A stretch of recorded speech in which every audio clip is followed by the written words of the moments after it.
1:3 is equal to 3:x. വില്ലനാണ് ആരെ? X, algebra. അപ്പൊ നമുക്ക് അത്ര സീരിയസ് ആയിട്ടോ അല്ലെങ്കിൽ അത്ര വില്ലനായിട്ടൊന്നും കാണേണ്ടതില്ല. വെരി സിമ്പിൾ ആണ്. അപ്പൊ 1:3 നമുക്ക് തന്നിട്ടുണ്ട്. ഒരു റേഷ്യോ എത്രയാണ്? 1:3 ആണ്.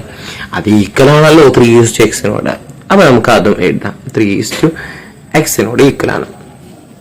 ഇനി എന്താ ചെയ്യാ? ഈ 1:3 എന്നുള്ളത് തന്നെ എന്താണ്? 3:x ഈക്വൽ ആണ്. അതിപ്പോൾ പറഞ്ഞു കഴിഞ്ഞു. അപ്പൊ ഫസ്റ്റ് നമ്പർ ഏതായിരുന്നു? 1 ആയിരുന്നു. അത് ഇവിടെ എത്തിയപ്പോ 3 ആയിട്ടുണ്ട്. ശരിയല്ലേ? ശരി. അപ്പൊ എത്ര ടൈംസ് നമ്മൾ എന്ത് ചെയ്തു? എത്ര ടൈംസ്? 3 ടൈംസ് ആണ്. കാണുമ്പോ നമുക്ക് മനസ്സിലായി.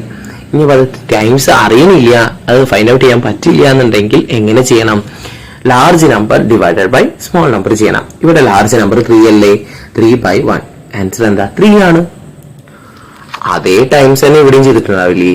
അങ്ങനെയാണല്ലോ റേഷ്യോ അല്ലേ നമ്മൾ പഠിച്ചേക്കണേ അല്ലെ? ഇവിടെ എത്ര ടൈംസ് ആണോ അത് തന്നെ ഇവിടെയും ചെയ്തിട്ടുണ്ടാവും അല്ലെ? നല്ല ഈക്വൽ ആവുള്ളൂ. ഇപ്പൊ 1:2 ചെയ്തിട്ടുണ്ടെങ്കിൽ ഇവിടെ നമ്മൾ എന്ത് ചെയ്യണം? 1:2 തന്നെ ചെയ്യണം.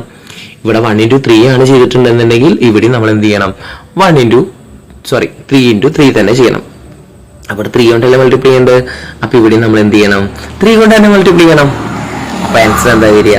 3 × 3 9. അപ്പൊ x ഈക്വൽ ടു എന്തെന്ന് കിട്ടും? 9. It's A very simple question അല്ലേ? മൂവ് ടു അനദർ ക്വസ്റ്റ്യൻ അടുത്ത വീഡിയോയിൽ ചെയ്യാം അല്ലേ?